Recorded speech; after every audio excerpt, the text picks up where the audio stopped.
The rain had been falling on Grove Avenue since early afternoon, the warm kind of summer rain that Richmond does every July without apology, the kind that soaks through a shirt in 30 seconds and smells like hot asphalt and cut grass, and something older underneath that you cannot name, but that every person who grew up here recognizes instantly. I was standing at my kitchen window with a glass of iced tea I had not touched, watching the water move along the gutter the way it always does when the downspout at the corner of the porch gets partially blocked, which it does every summer, which I keep meaning to clear out, which my wife Eleanor used to remind me about every June without fail for 31 years, and which I now remember on my own in July when it is already too late to matter. I was thinking about Eleanor. I do that most evenings, especially Friday evenings, which were her favorite because she said, a Friday evening in summer was the closest thing to a kept promise that the week ever offered. And then I heard the knocking. 3 knocks. Not the confident kind. The kind a person makes when they are not entirely sure they have the right to knock at all. I set down the iced tea and walked to the front door, and I opened it. And the porch light was on because it comes on automatically at dusk now, something Malcolm set up 2 Christmases ago with a timer. And in that pale yellow light, I saw them. Nathaniel, 29 years old, standing slightly in front of the other 2 the way oldest children do when they are trying to seem like they have a plan. Elise, 27, holding a cloth bag with the strap twisted twice around her wrist, the way she holds things when she is nervous. Connor, 25, standing at the bottom of the 2 porch steps with a folded jacket pressed flat between his hands, looking at the boards of the porch floor rather than at me. Each of them had a bag, the small kind, the kind you pack when someone tells you it will only be a few days. The rain was coming sideways off the porch roof and hitting the backs of their shoulders. None of them had thought to move under the eave. I looked past them at the street. The black SUV that Malcolm had bought last spring was already at the corner, its left turn signal blinking twice before it disappeared toward Carey Street.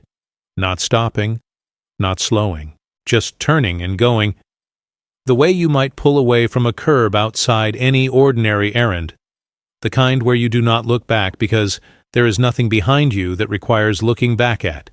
I said, "Come inside. All 3 of you. Come inside. Right now." They came in the way. People come in when they have been standing in the rain, and they are not sure whether they are a burden or a guest. That particular kind of careful. Elise started to take off her shoes immediately, and I told her she did not have to do that, and she kept taking them off anyway, which is something she has done since she was small, and which I find, even now, more heartbreaking than almost anything else about her. I got towels from the hall closet, the old ones Eleanor kept for guests, the blue ones with the white stripe, the ones that are thicker than the ones I bought after she passed because I still buy the wrong kind, because it turns out that knowing which towels are good is the kind of knowledge that transfers to you over 3 decades in ways you do not realize until you are standing in a store alone trying to remember what the difference feels like. I handed them towels. I said nothing about the SUV, nothing about where Malcolm was going, nothing about what their Friday night was supposed to have been. I went to the kitchen and put on the soup that I keep a container of in the freezer because Eleanor's rule was that a house should always be able to feed a person who arrives unannounced, and I have kept that rule with a faithfulness I cannot entirely explain, except to say that some rules are less about practicality than they are about not losing the person who made them. Nathaniel came to stand in the kitchen doorway. He is a tall young man with his grandmother's eyes and my way of standing very still when he has something to say. He watched me stir the soup for a moment, and then he said, "Grandpa, I am sorry about this."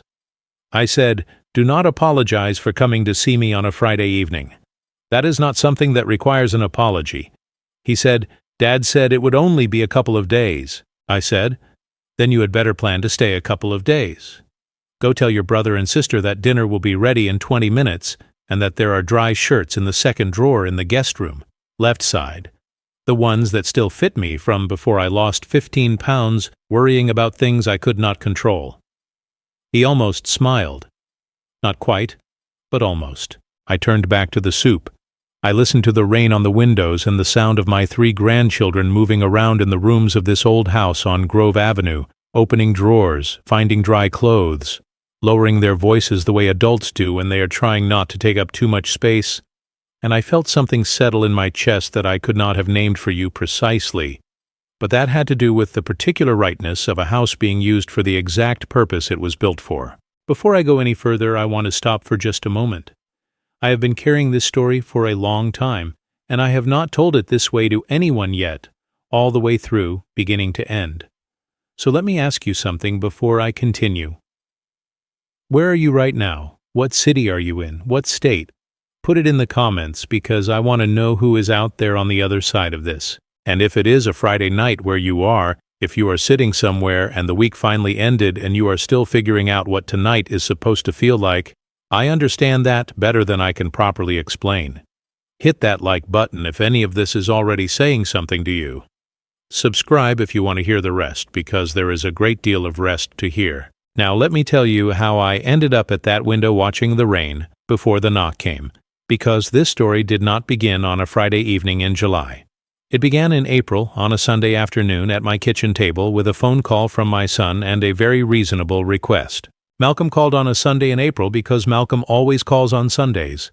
He calls between 10:30 in the morning and noon, after church and before the afternoon takes over, and the calls are generally about 20 minutes long and cover approximately the same territory each week: his work, Vanessa's schedule, a brief summary of whatever the 3 kids have been doing, and then a transition into whatever he actually called to discuss. This is a pattern I recognized about 15 years ago, and that I have never mentioned to him because I do not see the benefit of pointing out the way a person organizes themselves when the organization is not causing harm.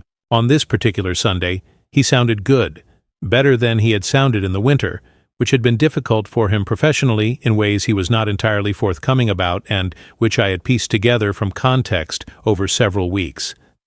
He had energy in his voice, the specific energy that comes from a person who has found a plan they believe in. He said, "Dad, I want to talk to you about something I have been thinking about." I said, "All right."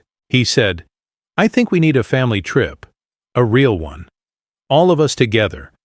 I have been looking at a place up in the Blue Ridge, a resort called Hawthorne Ridge Lodge. I want to take Vanessa. I want the kids there. I want it to feel like something. Eleanor always said we needed more of those, a gathering that was not about a holiday or an obligation." He was right that Eleanor had said that. She had said it many times. I felt the truth of it the way you feel the weight of something you have been carrying a long time when someone else finally acknowledges it. I said, "What are you thinking?" He laid it out in the organized way he learned from his mother. 4 nights at the lodge, a suite for him and Vanessa, rooms for Nathaniel, Elise, and Connor, meals together, a couple of day activities, nothing rigid. He mentioned that Nathaniel had been struggling since the business closed, and that a trip like this might remind him he was still part of something. He mentioned that Elise worked too hard and needed actual rest. He mentioned Connor briefly as someone who would benefit from seeing that his future did not have to look the way it currently looked, whatever that meant. I asked if he had a number in mind. He said he had looked at packages and that the full family arrangement, 4 nights, all rooms, meals, the reconciliation gathering package that the lodge offered for extended family reunions, came to approximately $8,400, and that he was hoping I might be willing to contribute toward it as, he said, a gift to all of us. I want to be careful here about something, because the way I tell this matters. Malcolm did not ask me to pay for a vacation so he could be selfish. He asked me to help pay for something he genuinely believed in at the moment he asked. I believe that. The selfishness came later, and it came gradually, the way most things that go wrong do, not in one decisive moment of bad character, but in a series of smaller decisions that each seemed in isolation reasonable. I said yes. I told him I would handle the payment directly with the lodge because I preferred to have a record of it, which was true, but not the entire truth. The other part of the truth was something I had been thinking about since the previous summer, since a conversation I had had with Judith Mallory, who manages Hawthorne Ridge Lodge and who has known our family for the better part of 20 years, going back to when she worked at the Richmond estate planning firm where Eleanor and I had done our documents. Judith Mallory is 55 years old. extremely organized, and completely without sentimentality about money, which is one of the things I have always respected about her. She understands that money is only valuable insofar as it does what you intended it to do. I called Judith the following Monday morning, the 14th of April, at 9:30, and I told her what I wanted to arrange and why. She listened without interrupting, which is another thing I respect about her. Then she said, "Walter, I can do exactly what you are describing, and I can put it in the contract language in a way that is completely standard and entirely invisible, unless a person reads every paragraph, which in my experience almost no one does anymore." I said, "Judith, you understand that I am not trying to trap my son." She said, "I understand that you are trying to ensure that the trip does what you paid for it to do." I said, "Yes, that is exactly what I am trying to do." She said she would draft the addendum and send it to me by Wednesday. She sent it Tuesday afternoon. I read it 3 times. I signed it. I sent it back with the full payment, $8,400, transferred directly from my personal account to the lodge. I did not send Malcolm a copy. I sent Malcolm a message on Tuesday evening that said simply, "The Hawthorne Ridge Lodge package is paid for, all 5 rooms and the family reconciliation gathering. Enjoy the trip." He responded with a single exclamation point and the words, "You are the best, Dad." I'm still not sure whether the exclamation point was genuine or whether it was the kind of punctuation people use when they have already moved on to thinking about something else. For 6 weeks after that, things proceeded normally. Normally, in the context of my relationship with Malcolm, means a series of phone calls in which I receive progressively less information about the trip, and in which the number of things I do not ask about grows. I did not ask why Nathaniel called me in late April sounding confused about whether he was still invited. I did not ask why Elise sent me a text in early May that said simply, "Do you know anything about what Dad said to Connor?" with no further context. I did not ask when Malcolm mentioned in passing that Vanessa had some concerns about the lodge's dining arrangements, what those concerns were, and why they seemed to involve a conversation about appropriate attire that had apparently unsettled all 3 of the kids. I noticed these things. I filed them. I've spent a long time in my professional life, 32 years as a forensic accountant with the Virginia State Auditor's Office, learning how to identify patterns from incomplete information, and the pattern I was seeing in April and May had a shape I recognized. It was the shape of a plan being quietly revised. The public version of the trip, the one Malcolm had presented to me and to the kids, was still technically in place. But the actual version, the version being negotiated in small decisions and casual comments and unanswered texts, was becoming something different. In the second week of May, Malcolm called on a Sunday and mentioned, without particular emphasis, that the lodge had a new dining room that was apparently quite formal, and that Vanessa felt it would be nice if everyone made a bit of an effort. I asked what that meant. He said he had sent Nathaniel a note about bringing something more presentable than what he usually wore. I asked what Nathaniel usually wore. Malcolm laughed and said, "Dad, you know Nathaniel." I said, "Yes, I do," which is a man who dresses appropriately for every situation he is in. Malcolm moved on. In the third week of May, Elise called me on a Thursday evening. She is not a person who calls on irregular days without a reason. I asked how she was doing, and she said fine, and then, after a pause, she said, "Grandpa, did Dad say anything to you about the number of rooms at the lodge?" I said I knew there were rooms for all 5 of them. She said that she had gotten a message from Vanessa saying that due to some changes in the booking, she and Connor might be sharing a room. Which was fine, she said. She just wanted to make sure it was not a mistake. I said I would look into it. She said, "It is not a big deal. I just wanted to know." I called Judith the following morning. Judith said, "Walter, the booking as you paid for it includes 5 separate rooms. That has not changed from our end." I asked if someone had contacted the lodge about modifications. She said no one had called directly, but that she could check the online portal. She called me back 2 hours later and said that someone with Malcolm's email address had logged into the guest portal and queried the room availability for a suite upgrade, which had not been processed, but which, she said carefully, suggested that the configuration of the trip might be under some internal discussion. I thanked her. I said nothing to Malcolm. I watched. The 1st of June arrived and Connor called me on a Saturday, which Connor never does unless he's bothered by something and has run out of other options. He is the youngest of the three and carries his feelings the way people carry things that are just slightly too heavy. You can see it in how he holds himself. He talked about other things for several minutes before he said, "Grandpa, I just want to ask you something, and I need you to be honest with me." Walter paused here, the way a man pauses when he knows the sentence that comes next will be one he has to carry for a while. He said, "Does Dad actually want us there?" I said, "Malcolm arranged this trip to bring the family together." Connor said, "I know that is what he said. I am asking what you think." I said, "I think that sometimes the difference between what a person intends and what they do is a distance that takes time to understand." He was quiet for a moment. Then he said, "That is kind of your way of saying you are not sure, right?"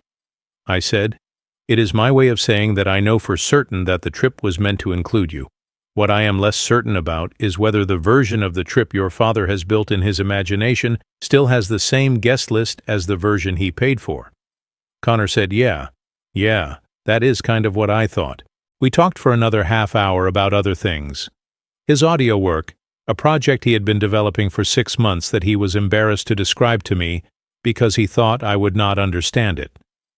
I told him I had spent 32 years reading documents that most people could not follow and that he could trust me to try. He described it. It was an instrumental piece built around the recorded sounds of the house he grew up in.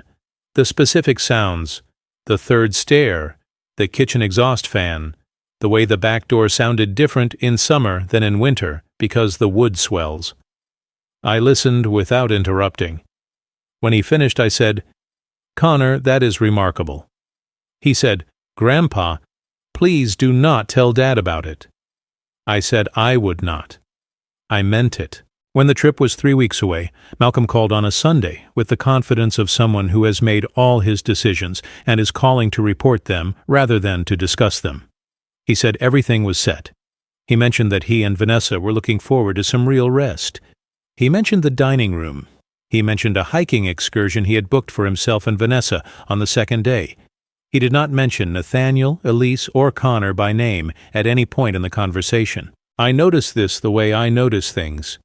Without comment, without reaction, with the particular stillness of a man who has learned that stillness is more useful than alarm. I said, "Malcolm, are the kids looking forward to the trip?" He said, "Oh, sure, they are flexible, you know how they are." I said, "I do know how they are. They are 29 and 27 and 25. He said, Right. Listen, Dad, I actually wanted to ask about something else."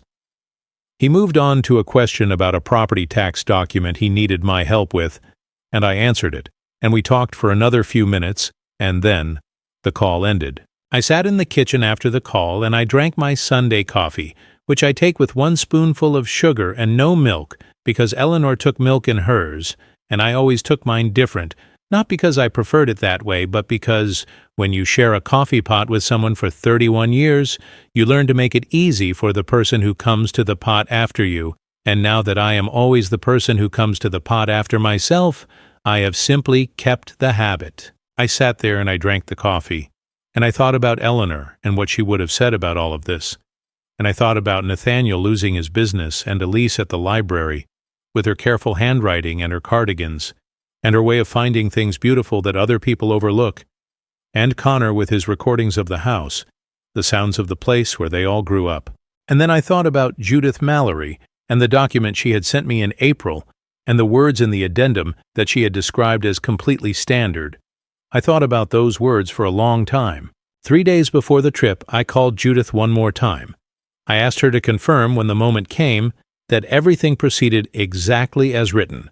She said, "Walter, I handle the lodge the way you handle a set of books. Nothing goes unrecorded and nothing happens without the correct authorization." I said, "Good." I said one more thing. I told her that if the situation resolved the way I hoped it would not, I wanted the fund to be named the Brenner Family Restart Grant, in memory of my wife Eleanor Brenner, and I wanted the first 3 disbursements to carry the names Nathaniel, Elise, and Connor, Not because they needed the money necessarily, but because I wanted their names connected to something that dignified them. Judith was quiet for a moment. Then she said, "Walter, your wife raised a good son. I hope he remembers that this week." I said, "I hope so too." But I did not bet on it. I know what it means to love a child you raised yourself and still not recognize the person they become in certain seasons of their life.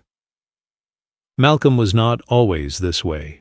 He was once a boy who brought me rocks from the driveway to show me their shapes, who sat at Eleanor's feet while she read and fell asleep there the way children fall asleep when they feel completely safe. He became a good student and a competent man, and in the years when he was working towards something rather than performing at something, a genuinely decent person.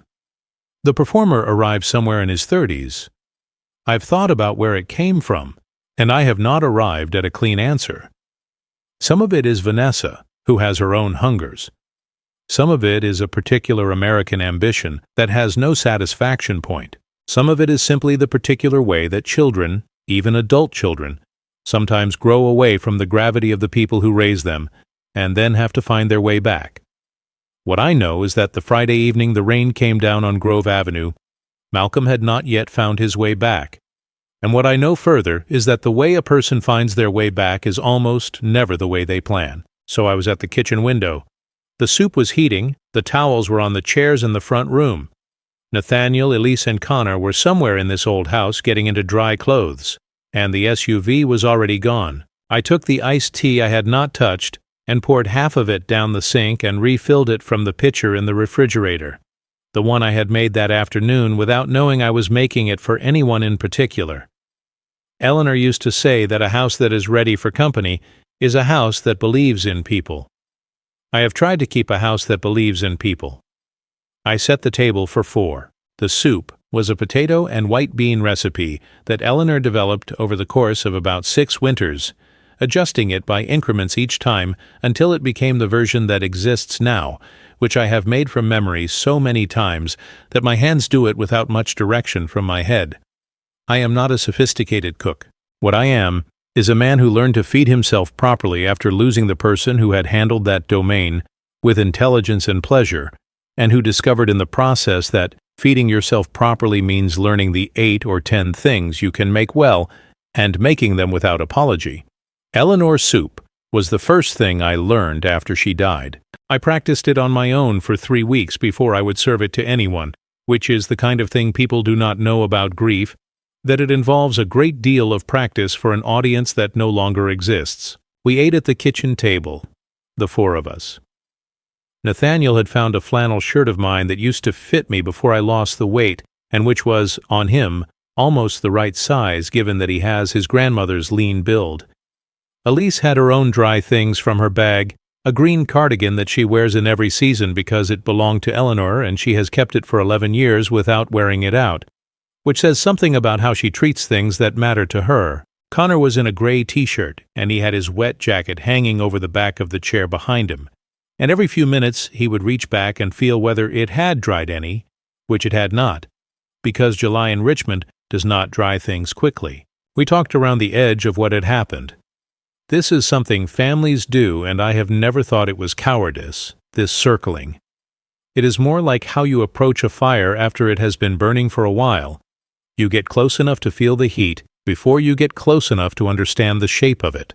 Nathaniel told me about a job interview he had the previous week, a project management position with a small logistics company in Henrico County, and he described the interview with the careful neutrality of someone who does not want to want something too badly. Elise talked about a collection of letters the university library had recently acquired, correspondence from a 19th century Virginia naturalist, and she described the handwriting with the particular attention she gives to things she finds genuinely beautiful, which is different from performative appreciation and recognizable as something real. Connor ate without saying much, which is his way in the first hour of something. He drinks in the situation first, then he talks. Somewhere in the middle of the soup I said, "I want to tell you about your grandmother tonight. Not the version you already know, not the wedding photograph version or the holiday version. I want to tell you something specific." Nathaniel looked up from his bowl. Elise set down her spoon. Connor stopped reaching back to check the jacket. I said, When your grandmother was 34 years old, which was the year your father was 11, she discovered that the woman she had considered her closest friend for 6 years had, over that period, been systematically borrowing small amounts of money from various people in their social circle, including Eleanor, using stories that were different for each person, and that none of the amounts were individually large enough to cause a direct confrontation, but that the cumulative total, when Eleanor sat down one evening and calculated it from memory, came to just under $4,000. And Eleanor did not go to any of those people and say, "Did you know?" She did not call the friend and demand repayment. What she did was spend 1 week verifying what she believed to be true, and then she made one phone call to the friend, very calm, very specific, in which she named every amount and every story, and then she said, "I am not calling to embarrass you. I am calling to tell you that I know. And whatever you do with that information is between you and your own conscience." And she hung up, and she never spoke to that woman again, not with anger, not with drama, just with the particular kind of finality that Eleanor brought to decisions she had fully made. I looked at the three of them. I said, "I tell you that story not because what happened this week with your father is the same thing. It is not the same thing. But because Eleanor understood something that I have tried to understand myself, which is that the most effective response to being treated badly is not always noise. Sometimes it is just knowing what you know and acting accordingly, and letting the situation find its own level." Connor said, "Did the friend ever pay her back?" I said she did not. But she also never approached anyone in that circle again. And Eleanor said that the silence was the only currency she had ever wanted anyway. Elise was quiet for a moment. Then she said, "Grandpa, what did you do? About the trip? About all of it?" I said, "I paid for exactly what Malcolm said he wanted. A family brought together." She looked at me. There is something in Elise's way of looking at a person that reminds me of Eleanor's, a kind of patient, clear attention that does not require you to explain yourself immediately, that will wait as long as it takes, that is somehow both generous and completely undeceivable. She said, "But you knew this might happen." I said, "I thought it was possible. I hoped I was wrong. I generally prefer to be wrong about the things I hope I am wrong about." Nathaniel said, "So what happens now?" I said, "Now you eat your soup, and later I will make up the guest room, and tomorrow morning I will make pancakes because it is Saturday. And your grandmother's rule about Saturdays was that they required pancakes, and then we will see what the weekend looks like." Connor said, "That is not actually an answer." I said, "No, but it is a plan." Let me tell you something here, and I want you to understand this before I go any further into the story.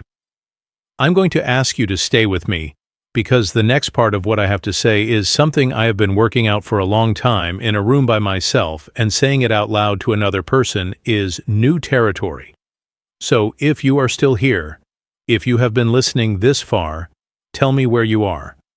Drop your city, your state in the comments below. And what time is it where you are right now?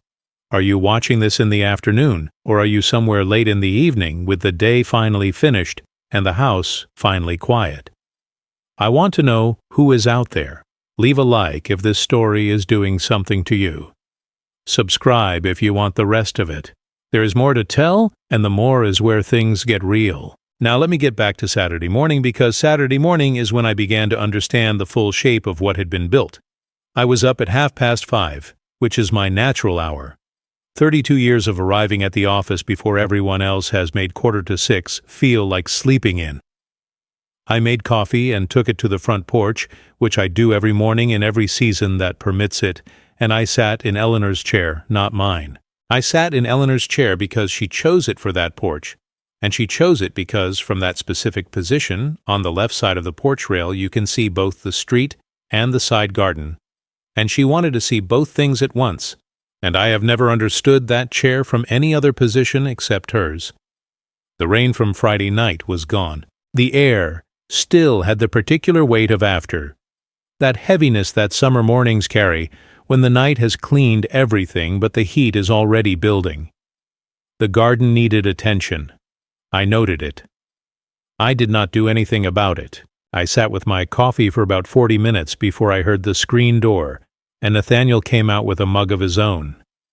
He is a quiet enough person that I did not find the addition of him to the morning unwelcome. He sat in the chair on the right side, and we drank our coffee and said nothing for a while, and I thought that there was something very specific about the way a family that has known each other a long time can be quiet together.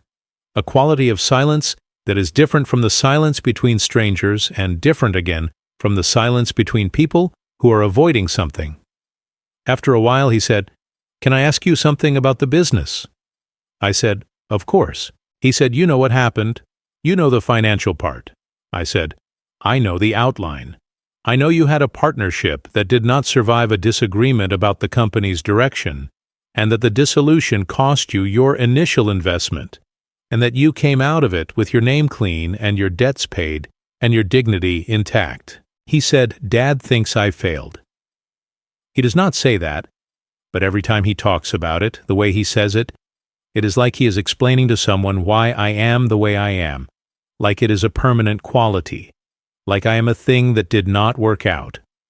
I said, "Your father does not entirely understand the difference between a setback and a verdict." He said, "Do you understand the difference?" I said, "I spent 32 years looking at financial records and writing reports about what they meant, and in all of that time the most consistent thing I found was that the people who eventually built something that lasted were almost always the people who had lost something first and kept going. The verdict is not what happened. The verdict is what you do with what happened." He looked out at the street. Then he said, "I really want that job in Henrico." I said, "Then let us spend some time this morning talking about the interview. You can tell me everything they asked, and I will tell you what I think you should have said differently, and what I think you should say if they call you back." He turned to look at me with that slight surprise that adult grandchildren sometimes have when an old man offers something immediately practical. He said, "Okay? Yeah. Let us do that." We spent 2 hours on the porch that morning, going through his interview. I have spent enough of my professional life in rooms where people were evaluated to have a clear sense of how those rooms work. I gave him specific language for the 3 moments he felt he had stumbled. I told him what to do if they asked about the business again, and why the answer he had been giving, which was defensive and slightly apologetic, was not serving him, and what to say instead, which was direct and forward-looking and demonstrated that he understood what he had learned rather than what he had lost. By the time we finished, the coffee was cold and the sun was higher, and I could hear Elise moving around in the kitchen. She had found the pancake recipe card that Eleanor kept in the second drawer next to the stove, the one she knew it would be in because she had watched Eleanor cook from it every Saturday she had ever spent in this house.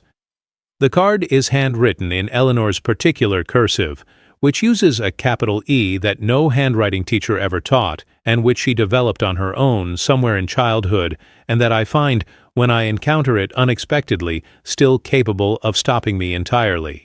Elise had the card propped against the sugar bowl, and she was measuring flour with the particular care of someone who is baking for the first time in a kitchen that matters.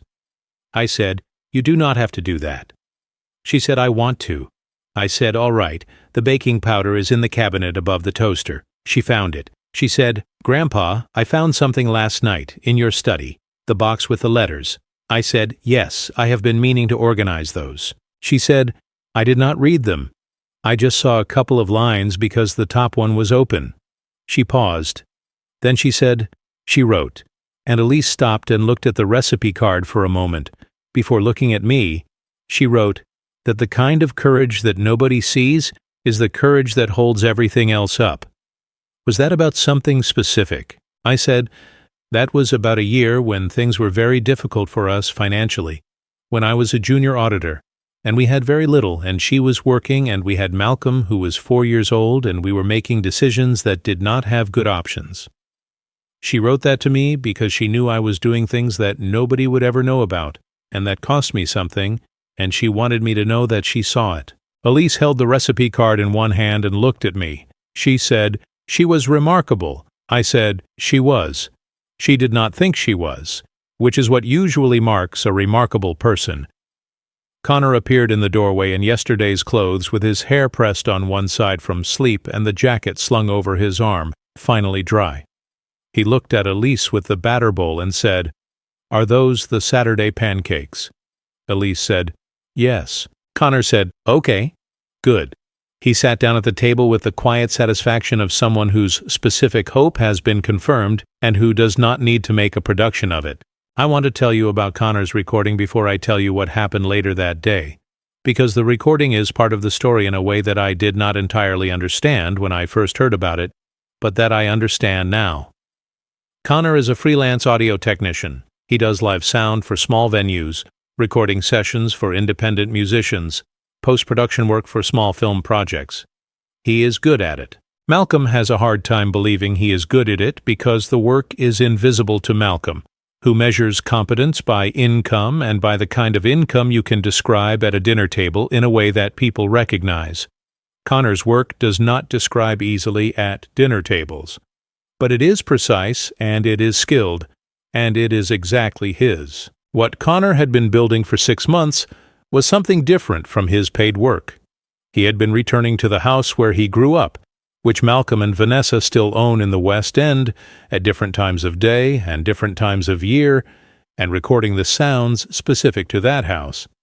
The morning sounds, the evening sounds, the sounds the house makes in rain versus dry weather. He had been layering these recordings into a single long piece that was organized around the progression of a single day, dawn to midnight, and that was meant to be a kind of sound portrait of what it means to grow up inside a specific place. He told me about this on the Saturday morning while Elise was making pancakes and Nathaniel was reading the newspaper I still have delivered every morning.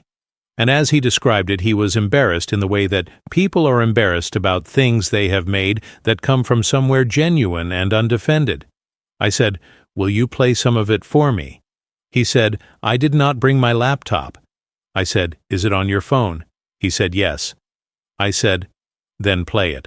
He took out his phone and he found the file and he pressed play.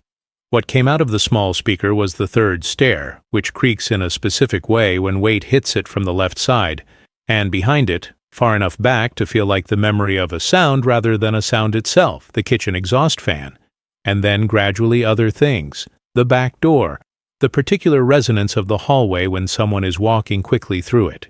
Nathaniel, across the table, looked up from the newspaper. Elise set down the spatula. The four of us sat there and listened to a house in which, if you paid attention, you could hear 3 children growing up inside it. When it ended, Connor put the phone face down on the table and said, "It is not finished." I said, "What does it need?" He said, "An ending. I do not know what the ending is. I keep trying things, and nothing feels right." I said, "Maybe the ending is not something you add. Maybe it is something that has to happen first, and then you will know what the ending sounds like." He looked at me with that particular expression that young people have when an old person says something that might be meaningful or might be opaque, and they are not sure which. I said, "I am not being mysterious. I am saying that some things end when the right thing finishes, not when you decide to close them. Give it time. You will hear it." The pancakes were right. Elise has Eleanor's patience with heat, which is a real skill. The ability to wait for the correct moment without pressing, without checking too often, without the impatience that makes pancakes uneven. We ate them at the kitchen table with real maple syrup that I order by mail because Eleanor believed in it, and I have not found a sufficient argument against her position. We ate and we talked, and the morning moved the way good mornings move, which is slowly and without obligation, each hour given its full weight. That afternoon, Nathaniel asked if there was something he could help with around the house. He has asked this question every time he has visited for as long as I can remember, which is something Eleanor noticed when he was young and commented on privately to me, that this boy looks at a house and sees what it needs, which is a quality, she said, that is more uncommon than it seems. I told him about the porch dobradiça, the hinge on the screen door that has been misaligned since last fall, and that I had adjusted twice without fully solving, and that I had eventually accepted as one of the things the house would need eventually when I got to it. He went to the garage without being directed, and found the screwdriver and the oil, and he spent 45 minutes on that hinge while I sat on the porch and read and occasionally made observations that were not particularly useful, which he acknowledged politely. When he finished, the door moved with the particular ease of a thing that is now working the way it was designed to work, and he wiped his hands on the rag he had brought from the garage, and he said, "You know, I rebuilt the entire inventory system for the business myself, before it all fell apart. It was actually good work." I said, "I know." He said, "I never told Dad that part. He just saw the ending." I said, "Nathaniel, sometimes the people who are closest to us are the last people to see us clearly, because they have a version of us in their minds that they developed a long time ago and that they find it difficult to update. Your father has a version of you from when you were 22 and struggling, and he has not yet received the newer version. That is not your failure. That is a failure of attention on his part." He sat down in Eleanor's chair. He said, "Do you think he will ever?" I said, "I do not know. I hope so. What I know is that you cannot wait for his version of you to update before you decide what the updated version is." He said, "That is basically what you said to me this morning, just different." I said, "It is the same idea. I only have a few ideas. I try to say them clearly." He almost smiled again. This time it got a little further. By mid-afternoon, all three of them had found the particular rhythm that people find in a house when they have been given permission to simply be in it. Elise was in the study with the box of letters, reading them with her feet tucked under her on the old couch, occasionally writing something in a small notebook. Connor had fallen asleep in the armchair in the front room with his jacket folded across his chest, like a blanket. Nathaniel was on the back porch reading a book he had borrowed from the shelf in the hallway without asking, which meant he had been comfortable enough to take something without permission, which I consider a good sign in a person. I made a second pot of coffee.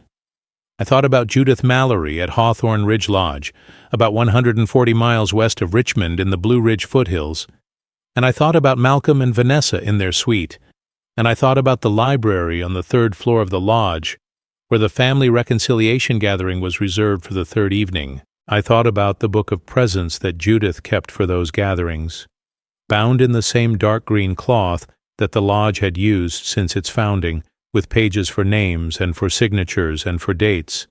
I thought about the 5 names that would need to appear in that book for the contract to convert in the way Malcolm expected. I thought about the 3 people in my house who had not been invited to carry their own names to that table. I want to pause here for a moment because there is something I need to say before I go on. If you are watching this and you have a family member who has made you feel like a problem to be managed rather than a person to be included, I want you to hear something from an old man who has watched this particular story from the inside. The people who make you feel small are almost always the people who are most frightened of being seen clearly themselves. That does not excuse what they do, but it explains something about why they do it, and understanding why does not mean accepting it.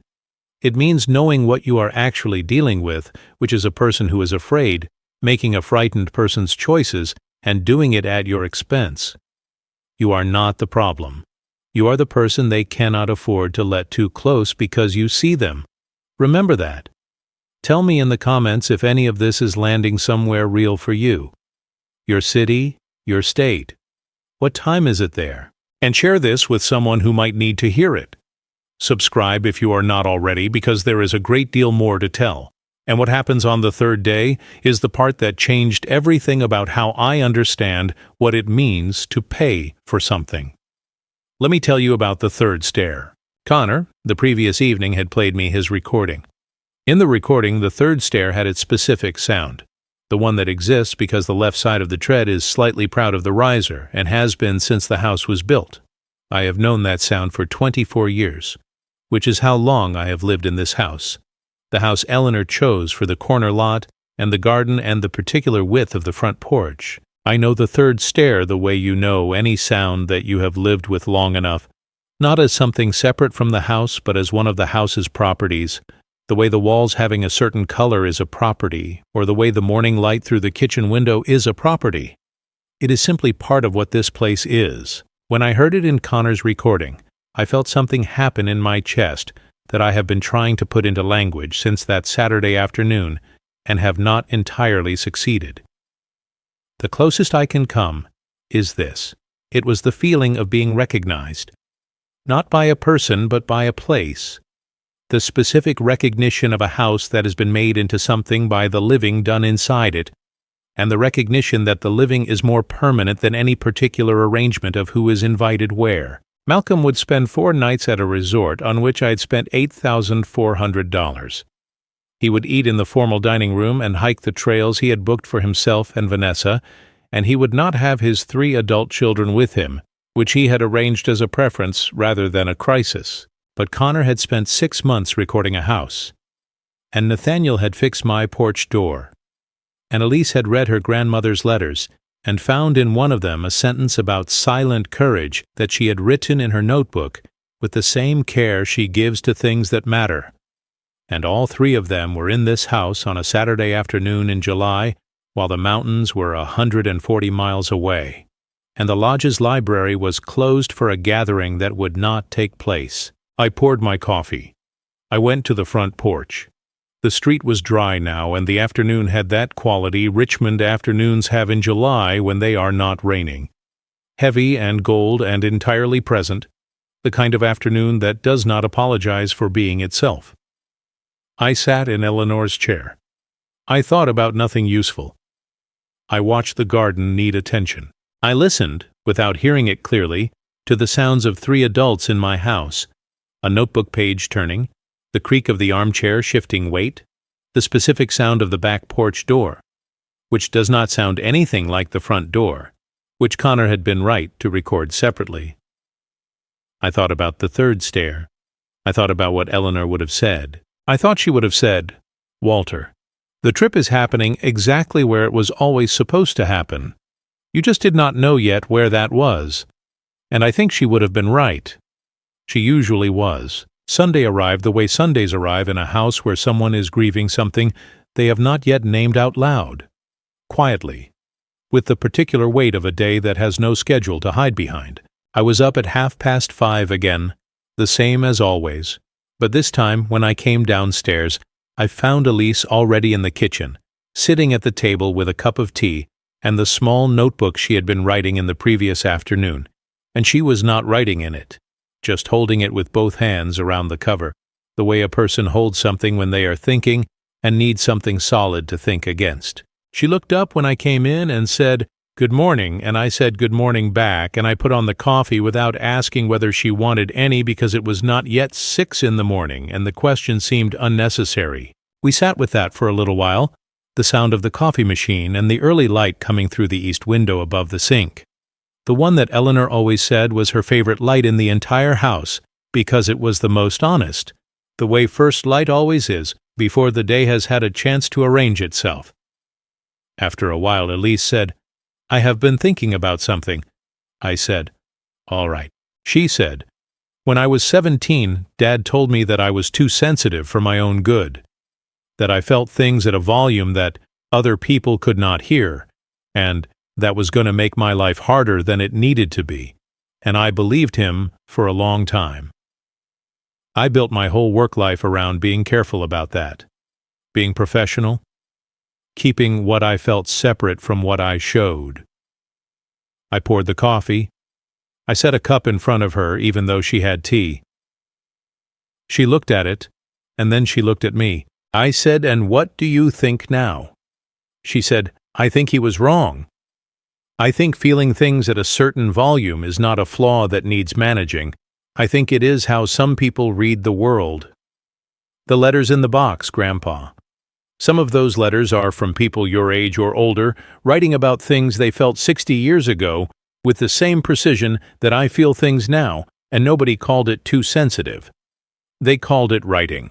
They called it testimony." I said, "Your grandmother felt things at considerable volume. She was the most precise person I ever knew. Precision and feeling are not opposites. They are the same instrument used for different purposes." Elise said, "I am going to keep doing what I do, the library work, the research. I think I stopped letting myself love it as much as I do, because I was worried about what Dad would say if I told him I loved a job that had no financial ceiling. But I think I am going to stop editing the loving part. I said, I think that is an excellent decision. She said, you do not think it is naive. I said, Elise, I spent 32 years in a profession built on certainty and evidence, and the most certain thing I ever came to understand was that people who love their work with specificity and without apology are the ones who do it well enough to matter. Your father measures work by what it pays. I measure it by what it produces. What you produce is the preservation of things that would otherwise disappear. That is not a small job. She wrapped both hands around the coffee cup I had poured for her, even though she already had tea. She said, Grandpa, what actually happened with the trip? The real version. I said, how much do you want to know? She said, enough to understand. So I told her. Not everything, not the full architecture of the arrangement with Judith, but enough. I told her that when I paid for the trip, I had included a specific condition, that the payment would serve its purpose only if the family it was meant for actually gathered. I told her that the condition was written in language that Malcolm had not read, because Malcolm does not read the full document, which is something I have known about him since he was 26, and signed a lease without reading the maintenance clause, and called me 3 months later confused about who was responsible for the water heater. I told her that when the family gathering did not take place because 3 of the 5 family members were standing in the rain on my porch instead of checking into a lodge in the Blue Ridge Mountains, the condition would take effect. I told her what would happen to the money. She listened the way she listens, which is completely, without interrupting, without her expression changing dramatically. When I finished, she was quiet for a moment, and then she said, the fund, the Brenner Family Restart Grant. That was already made before Friday night. I said, I made it in April, when I paid for the trip. She said, you knew there was a chance this would happen. I said, I knew there was a chance. I hoped I was wrong. She said, and you still paid for it. You still gave Malcolm the money, knowing that he might do this. I said, I paid for exactly what he said he wanted. If he used the money for what he said he wanted, the trip would have happened and the fund would never have been activated, and we would have photographs from the Blue Ridge, and a better chance of everyone coming back to the same table next year. I wanted that. I genuinely wanted that. She said, but you built the other possibility in. I said, I built it in the way you build a foundation. Not because you expect the house to fall, because if it does, you want the ground to be ready to receive it cleanly. She looked at the window. The morning light was doing what Eleanor always said it did, the honest thing, showing the kitchen exactly as it was. The worn patch on the counter edge, the coffee rings from 40 years of morning cups, the particular shade of the walls that Eleanor chose in the 90s, and that I have never had painted over because the choosing is in the color, and the color is still right. Elise said, are our names actually on the fund? I said, the first 3 disbursements will be made in your names. Not to you, because you do not need it in the financial sense right now, but in your names, associated with you, so that when someone in Richmond in 10 years benefits from that money, somewhere in the record it says, Nathaniel, Elise, and Connor. She pressed her lips together in the way Eleanor used to do when something was too large to respond to immediately. Then she said, Grandpa, I need to go wake up my brothers. I said, let them sleep. She said, not because of the fund, just because I want to be in a room with them right now. I said, all right. Tell Connor there is coffee. She went upstairs. I heard her footsteps on the 2nd stair, then the 3rd, which said its specific thing, and then the soft knock on the guest room door and the low voices that followed. I turned back to the window and drank my coffee, and thought about Eleanor and what she would have made of this specific Sunday morning. I think she would have made pancakes again. I think she would have found a reason to make pancakes again. I want to stop here and just check in with you for a moment, because I realize I have been talking for a while now about things that are not easy, and I want to make sure you are still with me. Are you? If you have been listening this far, If this story has been sitting somewhere in your chest the way it has been sitting in mine, tell me where you are, your city, your state. Drop it in the comments right now, and tell me what time it is where you are, because I am always curious who is watching, at what hour, whether this is your morning or your late night or something in between. Leave a like if this story is doing something to you, and subscribe if you have not already, because I am not finished yet. And what happens later today, when the phone rings, is the part that I think about most when I go back over all of it. Stay with me. Let me keep going.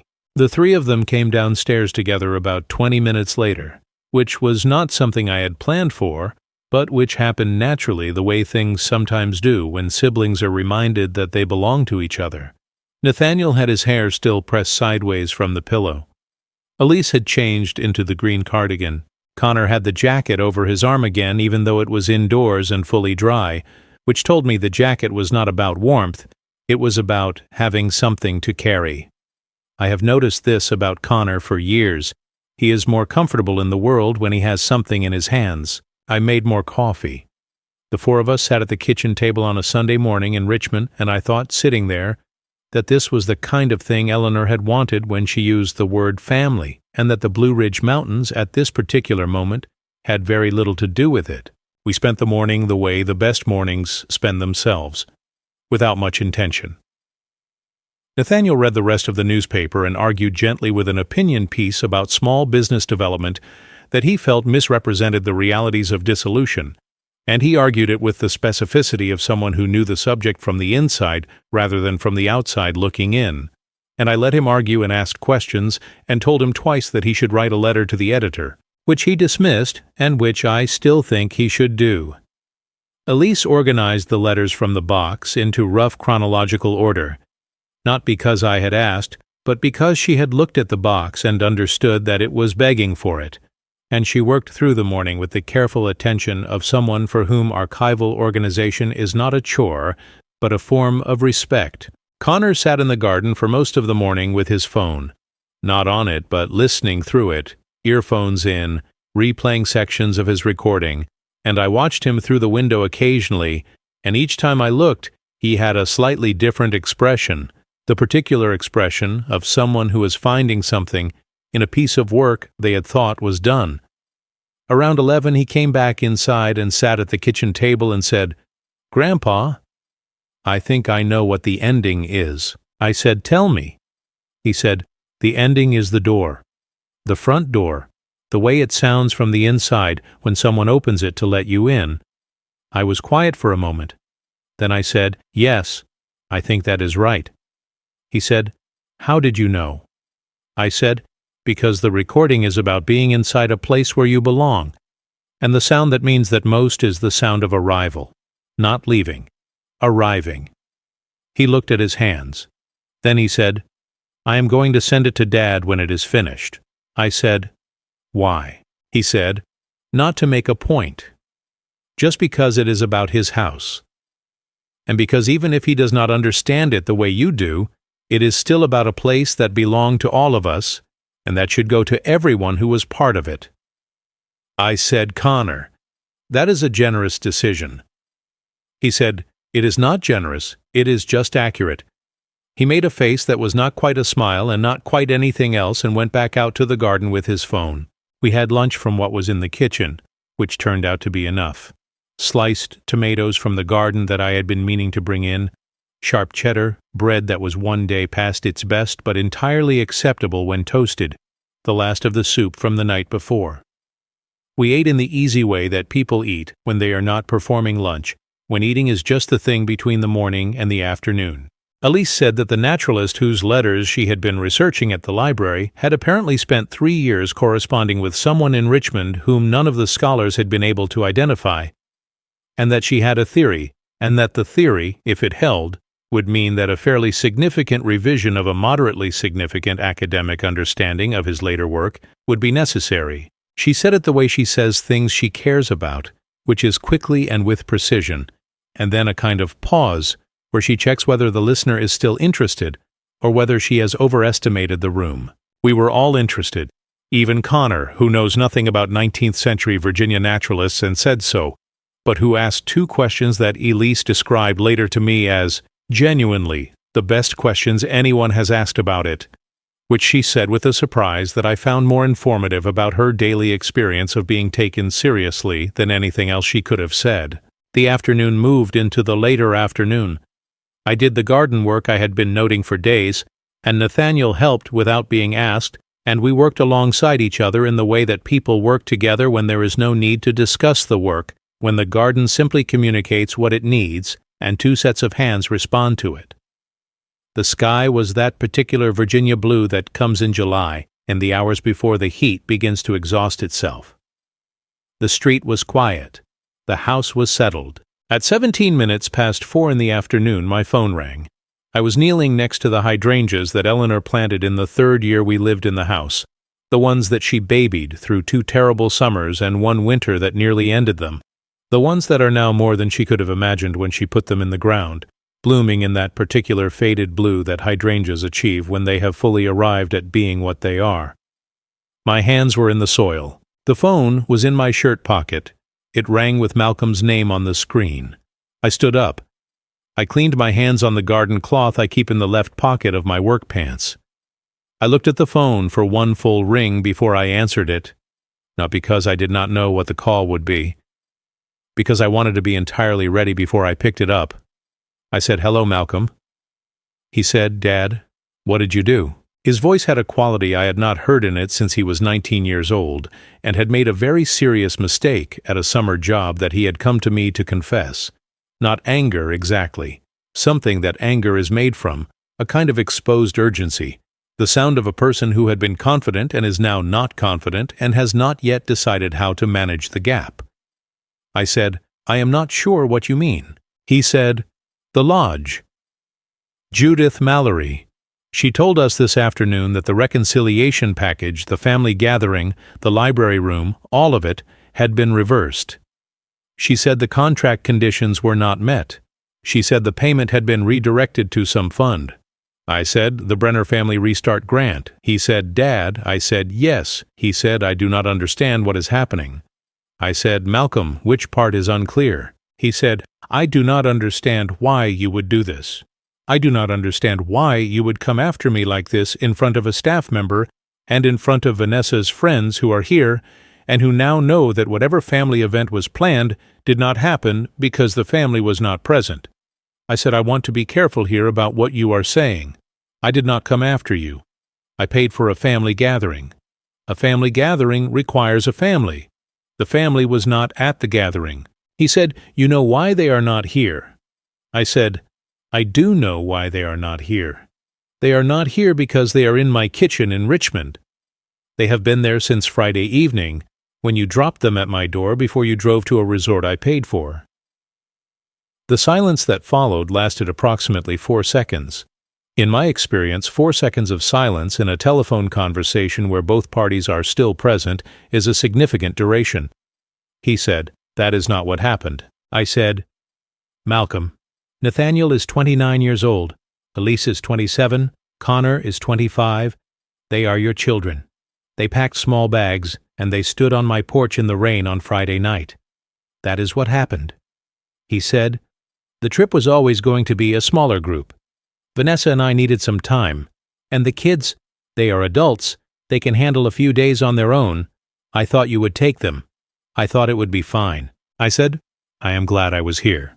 They are fine. But I want to be precise with you about something.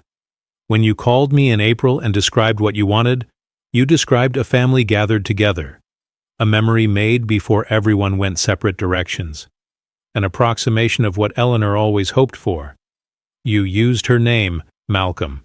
You used her name when you asked me." Another silence. Shorter this time. He said, "I should not have done that." I said, "No." He said, "The money? Is it really gone? All of it?" I said, "The money did exactly what I paid for it to do. It is now a fund that will help adults in Richmond rebuild after loss or transition. The first grants will be dispersed in the names of your 3 children. Their names will be on something that helps people. I find that appropriate." He said, "Dad, I need you to call Judith and fix this." I said, "There is nothing to fix."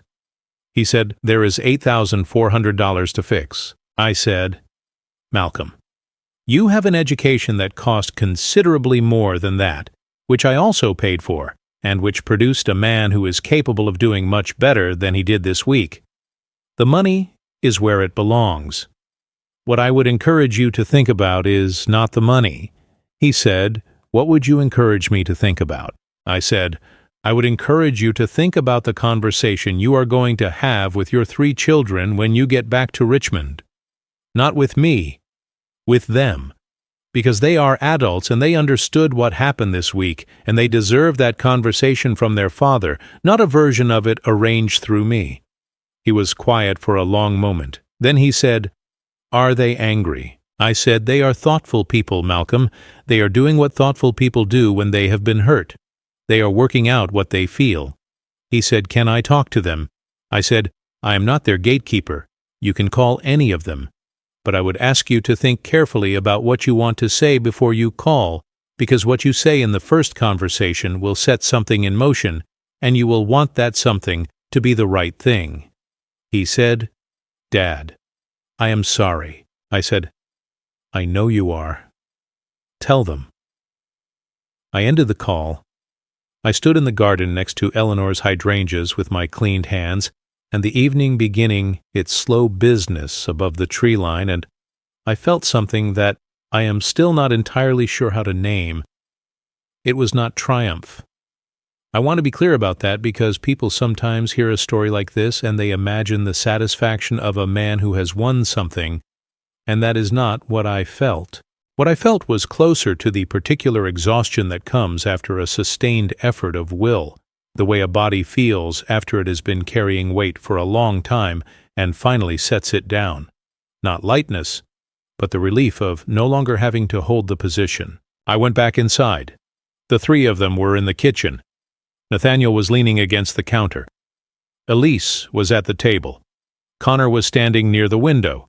They had seen my name on the screen, and they had known it was Malcolm's call, and they had gathered the way the Brenner children gather, which is quietly and without announcement. Nathaniel said, "He called." I said, "Yes." He said, "What did you say?" I said what needed to be said. And then I told him to call each of you, not to call me. Connor said, "Is he going to?" I said, "I believe so. When he has thought about it for a little while, possibly tonight, possibly tomorrow." Elise said, "What do we say to him?" I said, "That is not something I can answer for you. You are adults. You have your own accounting of this week and your own sense of what you need from him. What I would say is, do not say less than you mean in order to make it easier for him, and do not say more than you mean in order to make a point. Find the actual thing and say that." She nodded. Connor went back to the window. Nathaniel said, "Grandpa, did you plan all of this? From the beginning?" I said, "I planned for the possibility. I hoped for the other outcome." He said, "And if it had gone the other way, if we had all gone to the lodge," I said, "then the fund would have sat dormant, and the family would have had 4 nights in the mountains, and I would have been very glad to be wrong." He looked at me with the particular expression that is not admiration exactly, but is related to it. The look of someone who has encountered a form of long game they had not previously seen played, and who is deciding how to understand it. He said, "That is a very specific kind of hope, hoping you are wrong while building for the possibility that you are right." I said, "It is the only kind I have ever trusted. The hope that makes no preparation is not hope. It is preference." We had dinner that Sunday evening from things that required no real cooking, which was the right choice because none of us had the appetite for ceremony. Bread and cheese and the tomatoes again. A cold chicken I had in the refrigerator from Thursday. A bottle of sparkling water that Elise had found in the pantry and that I had completely forgotten was there. We ate in the front room instead of the kitchen because the evening was finally cooling and I opened the windows and the air that came in from Grove Avenue had that Sunday evening quality, quieter than Saturday, more weighted, the kind of air that knows the week is coming. Elise's phone rang during dinner. She looked at the screen and then at me, and then she excused herself and took the call in the hallway. I heard her voice, but not her words. Connor and Nathaniel heard it too, but said nothing, and we continued eating in the way you continue when something important is happening nearby and the right thing is to give it room. She came back after about 12 minutes and sat down and picked up her fork. She said, "That was Dad." I said, "All right." She said he apologized. It was not a perfect apology, but it was a real one. I said real ones rarely are perfect. They usually have some jagged parts. She said, "He said he did not realize." I said that I thought he did realize, somewhere, and that choosing not to look at what you realize is a form of realizing, and he did not argue with that. Connor said, "Did he sound like himself?" She said he sounded like Dad when he is embarrassed, which is less like himself than usual, but also more honest. Connor's phone rang 40 minutes later. He took it outside. He was gone for about 20 minutes. When he came back in, he said, he told me he listened to a few seconds of the recording. I must have sent him a preview months ago, and he never mentioned it. He said he recognized the third stair. I said, and, Connor said, and he cried a little. He said the last time he heard that sound he was 18, and coming home from a night out and trying not to wake anyone up, and that he missed being 18 in that house. He sat back down and picked up his jacket from the back of the chair and folded it and set it on the table next to his plate. He said I told him that the recording was not finished yet, and he said to take his time. We sat with that for a while. Outside on Grove Avenue, the streetlights had come on, and the Sunday evening was fully itself. Nathaniel's phone rang just after 9. He went upstairs to take it and was gone for over half an hour, and when he came back downstairs he had the expression of someone who has been in a heavier conversation and is still carrying the weight of it, but carrying it differently than before, not as something he was fighting against, but as something that had been acknowledged between two people and was therefore, at least partially, shared. He sat down. He said, "Dad told me about the logistics company interview." I said I mentioned it to no one. He said, "I called the interviewer this afternoon while you were in the garden. She told me she had received a call earlier in the day from my father who said he wanted to put in a word about my work ethic and integrity.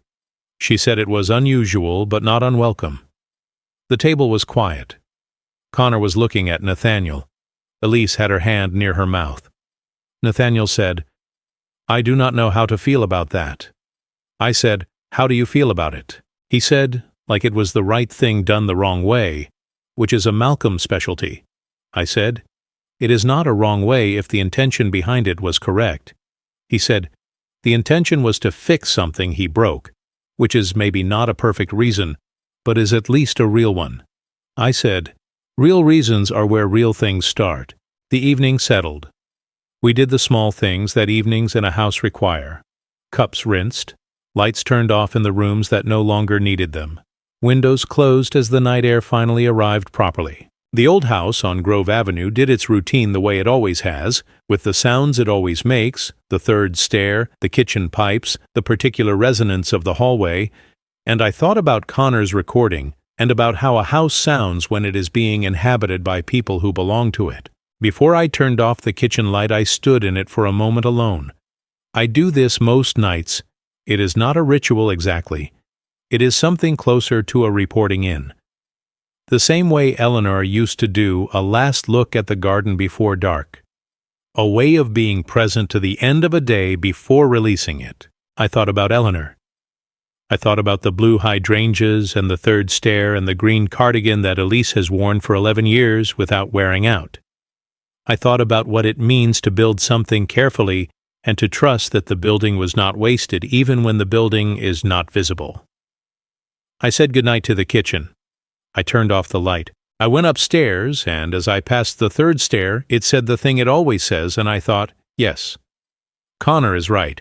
The ending is the sound of arrival. Malcolm came back to Richmond on a Tuesday, which was 2 days after the phone calls, which was 1 day after Nathaniel had received a second call from the logistics company in Henrico County, asking if he would be available for a follow-up conversation the following week, which Nathaniel had reported to me with the particular carefully managed calm of someone who has trained himself not to want things too visibly, but who wanted this one very much. Connor had gone home Monday afternoon, not because anyone asked him to, but because he said he needed to get back to the recording while the ending was clear in his mind, which I understood and which I told him was the correct priority. Elise stayed through Monday evening and left early Tuesday morning with the box of letters, which I told her she could take as long as she needed, which she said would be as long as it took to do them justice, which I told her I expected nothing less. So I was alone in the house when Malcolm came. He did not call first. He knocked. The full knock this time, the one that has confidence in it. I heard it from the study where I was reading, and I set down the book, and I went to the door and I opened it, and there he was, 46 years old, my son, in a collared shirt with the sleeves rolled to the forearm, the way he does in summer, looking slightly less polished than he usually manages, which on Malcolm reads as a form of honesty, because Malcolm's polish is usually so complete that any reduction of it signals genuine cost. He said, "Can I come in?" I said yes. He came in and stood in the front hall in the way he stands in this house, which is differently from how he stands anywhere else. Here he has always been slightly smaller than he is elsewhere, not diminished but scaled correctly, the way people scale correctly in the places that formed them. He looked at the front room and then at the kitchen and then at me. He said, "They are gone." I said, "They went home yesterday and this morning." He said, "How were they?" I said, "They were good, Malcolm. They were very good." He said, "Did they say anything about me?"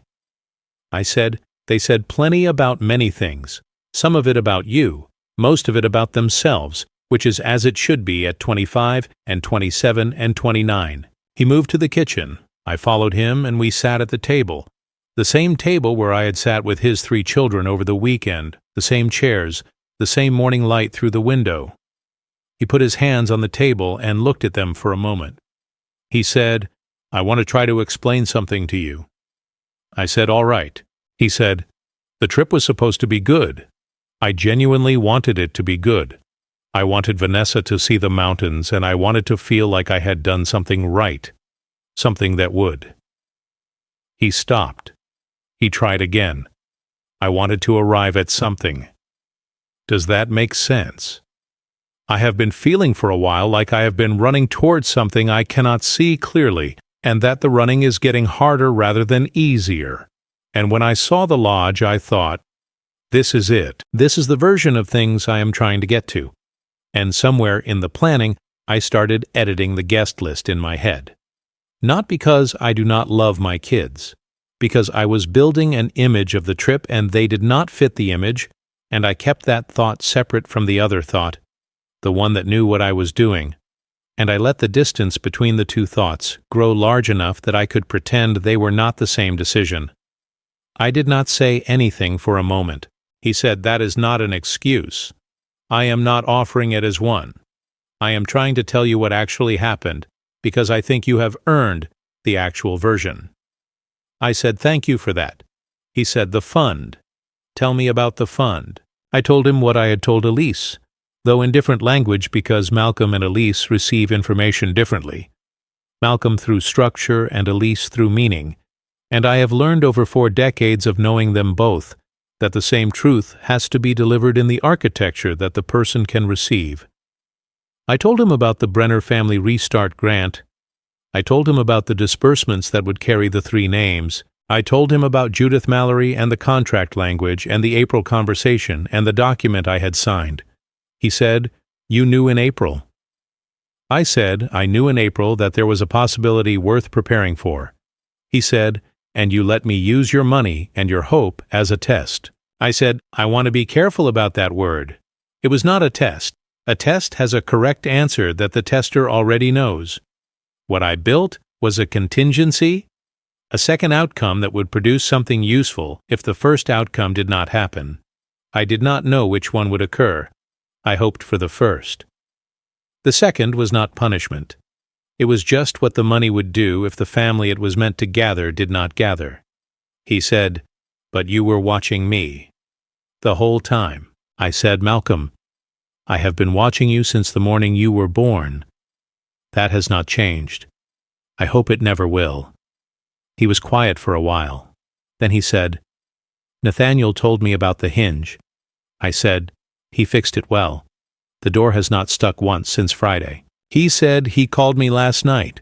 After the second call from the company, he said he thought I should know that the thing I did, calling them, he said he was still working out how to feel about it, but that he wanted me to know he understood why I did it.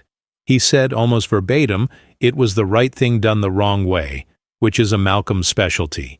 He said it without cruelty, just as a fact. I said, "That sounds like Nathaniel." He said, "It sounds like you." I said, "He has been listening for 29 years. Things accumulate." Malcolm looked at the table. He said, "Elise." I said, "What about her?" He said, "She told me on the phone Sunday that she thought I was wrong about the sensitivity. The thing I said when she was 17. She said it with a directness that I did not know she had, and that I think I am responsible for her not showing me until now." I said, "What did you say?" He said, "I said she was right, that I was wrong and that I was sorry and that I wanted to hear about the naturalist if she would tell me." She told me for about 40 minutes. I did not understand all of it, but I understood that it mattered, and I said so.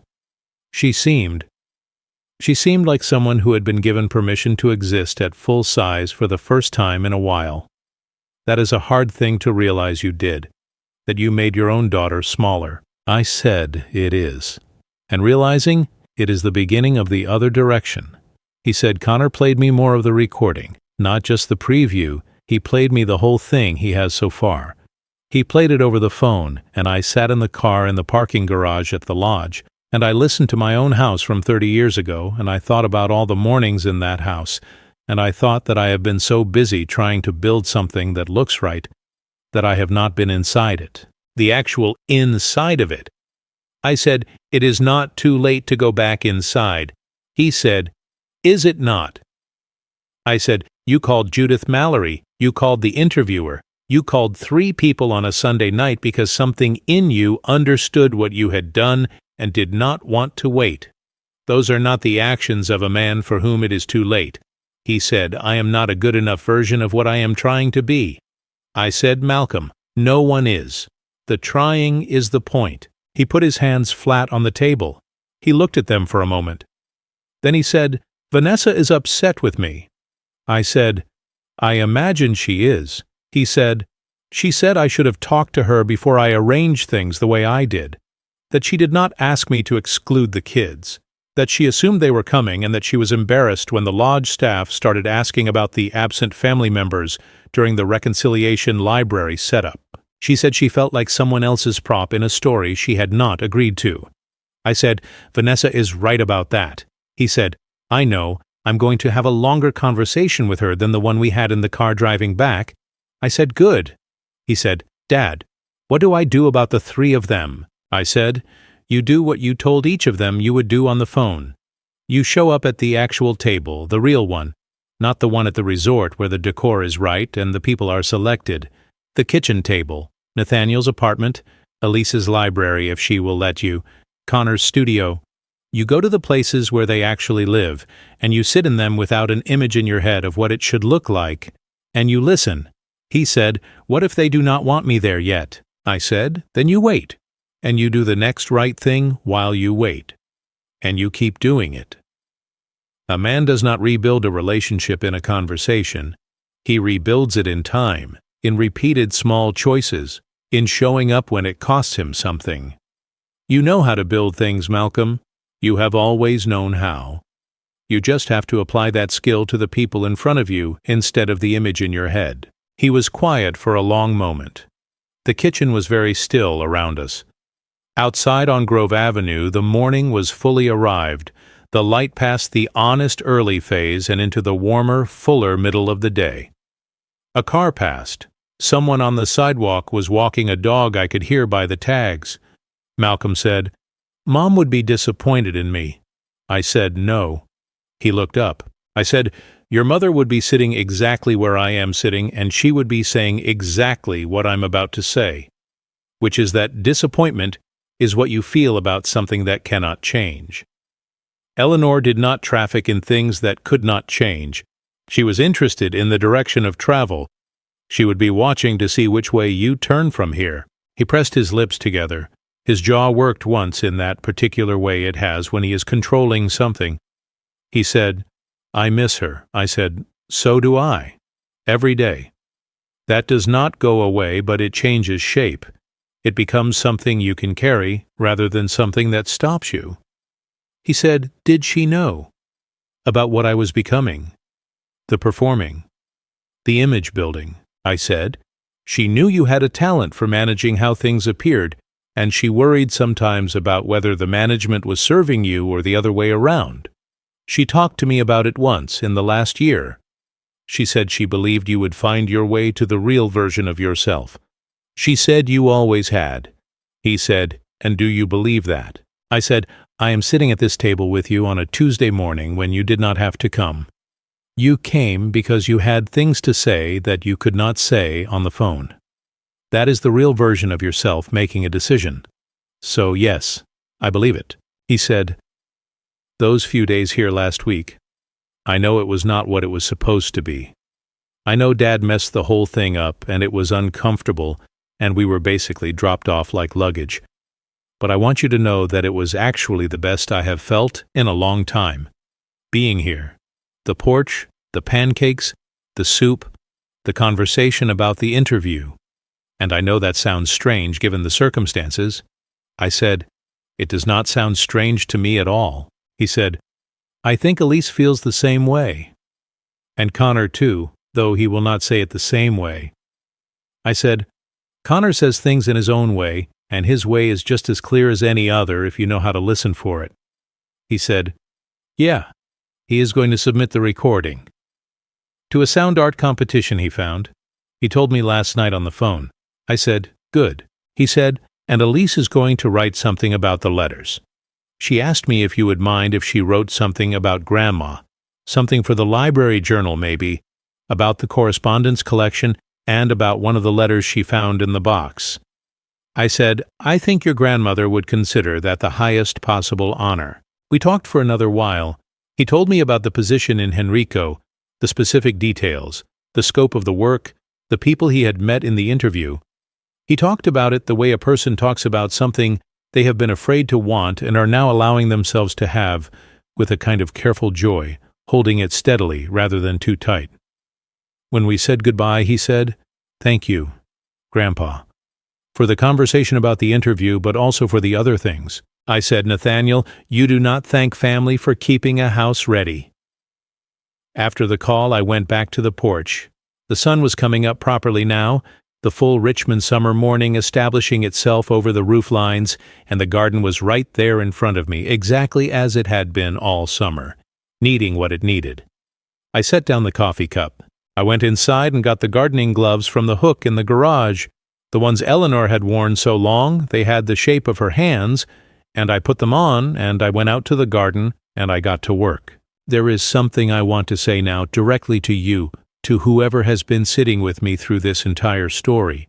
I want to say it plainly and without ornamentation, the way Eleanor would have said it, because she always knew when a thing needed ornamentation and when it needed to be said simply. If you have a family, and if that family has distances in it, distances between parents and children, between siblings, between the people who were supposed to be closest and have somehow become peripheral to each other, I want you to hear this. Those distances did not form in a single day.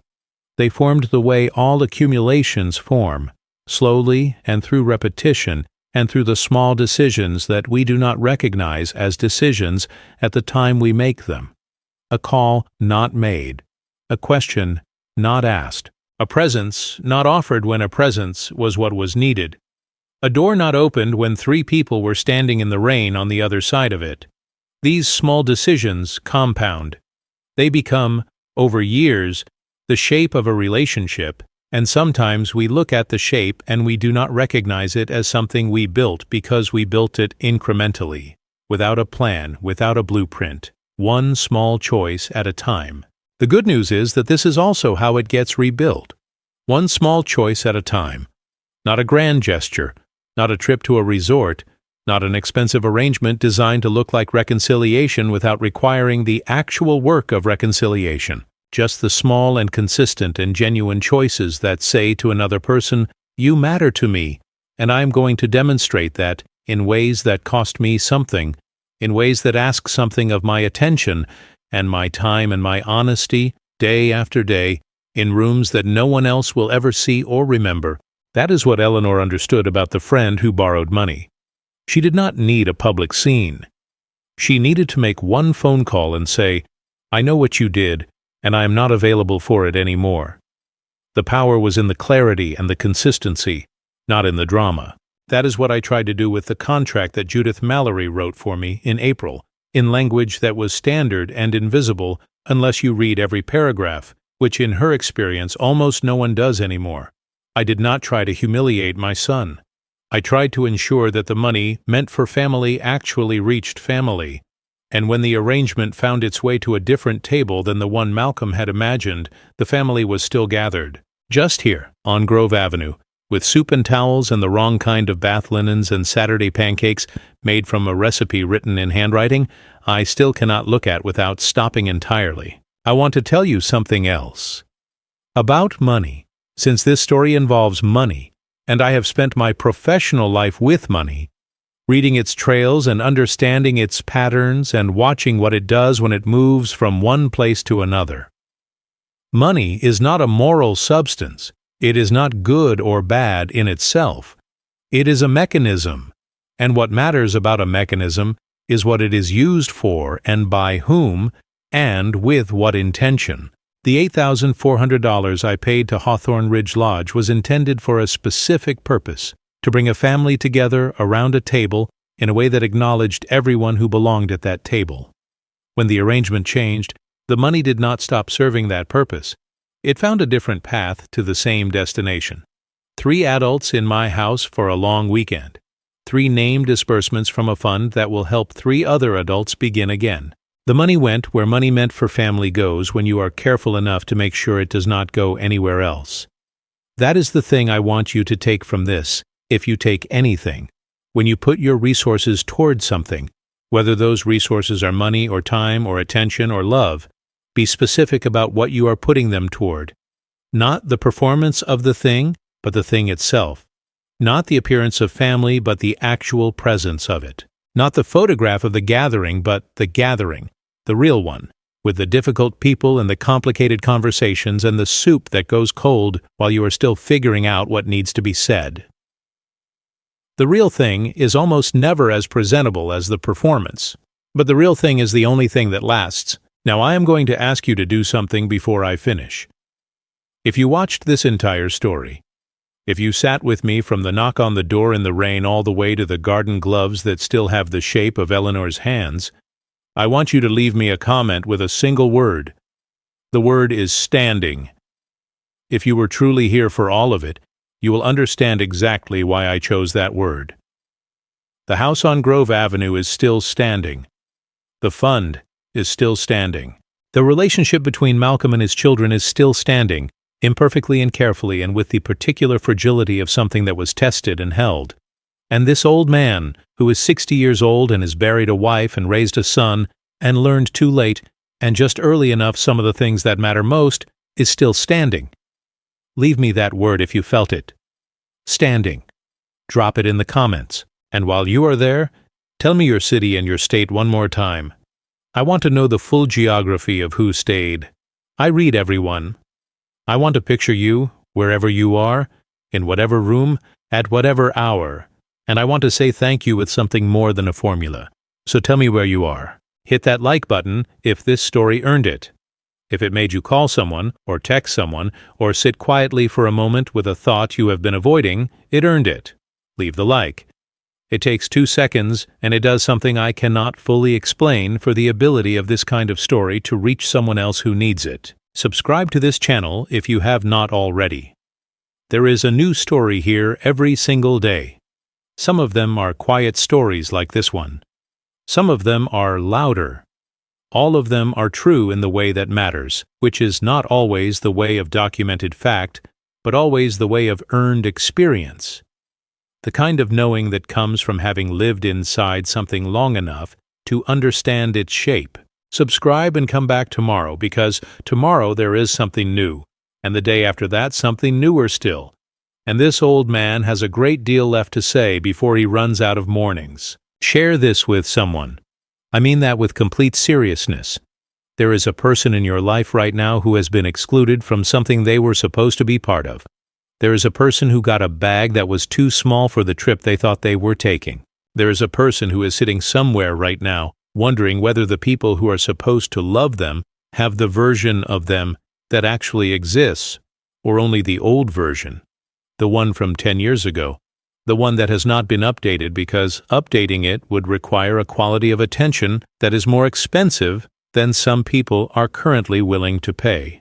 Share this with that person, or share it with the person who loves them, or share it with yourself, the part of yourself that knows something about being left at a door in the rain with a small bag and careful eyes. Send it to someone. It will cost you less than 30 seconds. It might cost them nothing except the particular relief of being seen. One last thing. I told you at the beginning of this story that I was at the kitchen window watching the rain before the knock came, and that I was thinking about Eleanor, and that Eleanor had said Friday evenings in summer were the closest thing to a kept promise that the week ever offered. I'd been thinking about what she meant by that for 24 years, and I think I finally understand it completely now, in the aftermath of this particular summer. A kept promise is not a perfect outcome. It is not a trip that goes exactly as planned, or a family that arrives at every table together, or a contract that is fulfilled in the expected way. A kept promise is something much simpler and much harder. It is the willingness to remain the same person, the person who made the promise, through everything that tries to make you into something smaller or more cynical or less capable of opening a door to 3 adults in the rain and getting out towels and heating soup without making them feel like an emergency. My son left 3 adults at my door because he had, in that moment, become something smaller than the person Eleanor and I raised him to be. The door opened anyway. The soup was warm. The pancakes happened on Saturday. The hinge was fixed. The recording was heard. The letters were read. The grant was funded. The job was gotten. The garden was finally attended to. The promise was kept. Not the one Malcolm made to the resort. The one Eleanor and I made to each other 31 years ago, which was that this house would be a place that could hold a person who needed holding, without asking whether they deserved it, or had earned it, or arrived at a convenient time. That promise. The one that does not expire when the person who made it with you is no longer at the kitchen table. The one that lives in the towels in the hall closet and the recipe card in the second drawer and the particular way the porch light comes on automatically at dusk and lights up the faces of whoever happens to be standing on the other side of the door. That promise is the legacy. Not the money, not the fund, not the contract with the standard language and the invisible clause.